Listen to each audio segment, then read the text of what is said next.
MCO. Mr. Speaker, my colleague Phil Twyford is absolutely correct.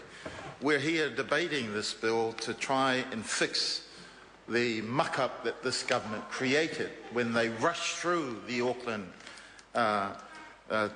reorganisation, and they rushed through without proper consultation of the people of Auckland, and they collapsed that particular process so that now all we're doing is simply amending something that should have been made permanent from the beginning.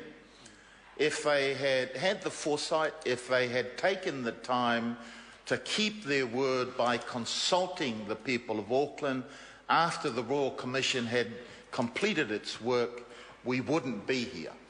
But we are, as a result of the muck-up that this government created in their rush, and it's true, sir, in their rush to control Auckland, in their rush to seize the assets of that great region of ours, sir, they just overlooked some of the simple things. If they had taken the time, taken the advice that was given to them, read the Royal Commission's submissions, I don't believe, sir, that we would be here wasting Parliament's time, wasting the Speaker's time in adjudicating over this particular debate.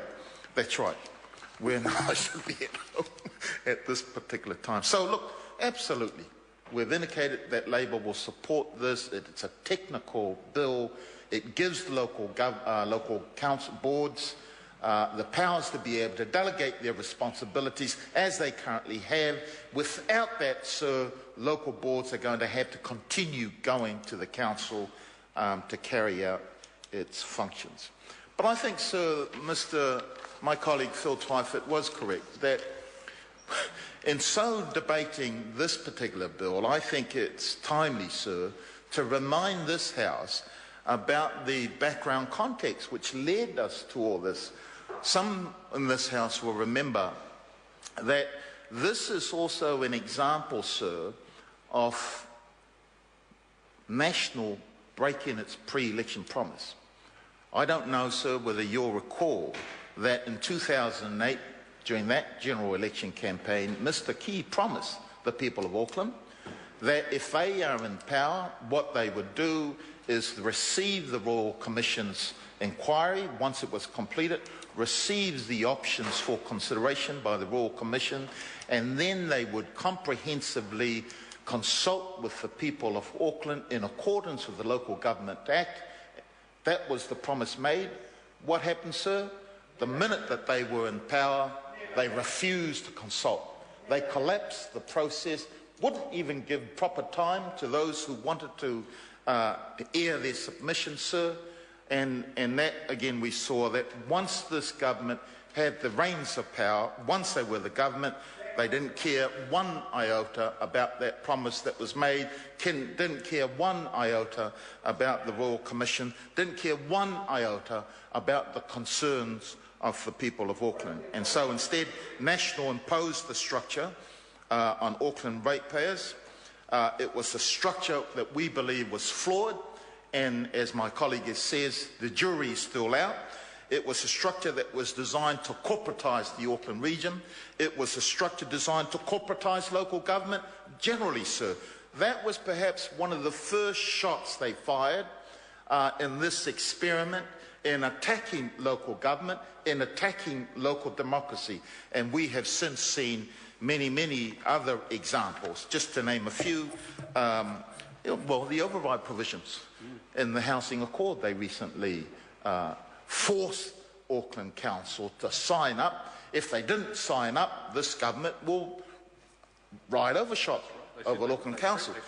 That's exactly right. They threatened the people of Auckland. They threatened. Absolutely they did. They dared threaten. They dared threaten the duly elected representatives of the Auckland region, sir. That's what this government did. Another example is people will recall the suspension of the elections on Environment Canterbury. Another example of the way that this government is behaving towards local government is the way that they're gutting the RMA to reduce environmental protections, to prevent the consultation process which enables the New Zealand public to have a say about whether it's important to protect the environment or whether we side with the government and just go all the way for economic development, irrespective of what we do to the environment and to the future of New Zealand. So it's just a travesty, sir, that these guys, this government, would turn up and give out these speeches as if they're doing Auckland a favour, when in reality we're helping them fix a mistake, fix the wrong, the muck-up that they've done. So I would hope that this House, I know certainly the people of Auckland will recall this government broke their pre-election promise. And I believe, sir, that many in this House would have witnessed that the people of Auckland retaliated. Yep. Thousands and thousands took to the streets of Auckland and they marched. Men, women, children, church groups, trade unions, community organisations, Māori, Pacifica, the many nations of the ethnic community, teachers, cleaners, professionals walking side by side, sir. I don't think they remember, but that was the protest of this government, of the public, of Aucklanders, against this government imposing their flawed structure upon them. Well, this government couldn't care less. They went ahead with it. They couldn't care a damn about the people of Auckland. They went ahead with the restructuring and installed the corporate structure. But guess what? The people of Auckland retaliated again. They kicked out their favourite. They kicked out their favourite, Mr. John Banks, and installed instead the People's Mayor, His Worship the Mayor, Len Brown. But they kicked out that fella, John Banks. That's right. Well, we remember this. The people of Auckland remember this. But I don't think John Banks remembers it, because it's the very John Banks couldn't remember he had a ride in Kim.com's helicopter. Couldn't remember he received a campaign donation from him. Couldn't remember that it came from him in the first place. So we, the people, remember, Aucklanders remember, but John Banks doesn't remember, and certainly this government here doesn't remember that they've kicked Auckland in the guts. And I'd say, sir, that the only reason where these guys flip-flop around the city rail is because they noted in their polling, they noted that the people of Auckland were sick and tired of them bullying their way through, sick and tired of them trying to bully their way through, treating them with disrespect. And so that's the only reason why they flip-flop, because they saw the writing on the wall. Aucklanders are going to show this government in 2014 that they've had a gutsful of their bullying tactics, that they don't want this government to be in power, sir. So I wouldn't be shouting from that side, that young man there. I can't remember what his name was, and I suspect many of Auckland aren't going to remember what his name is either. He must be new in the House. Oh, well, Rob Muldoon.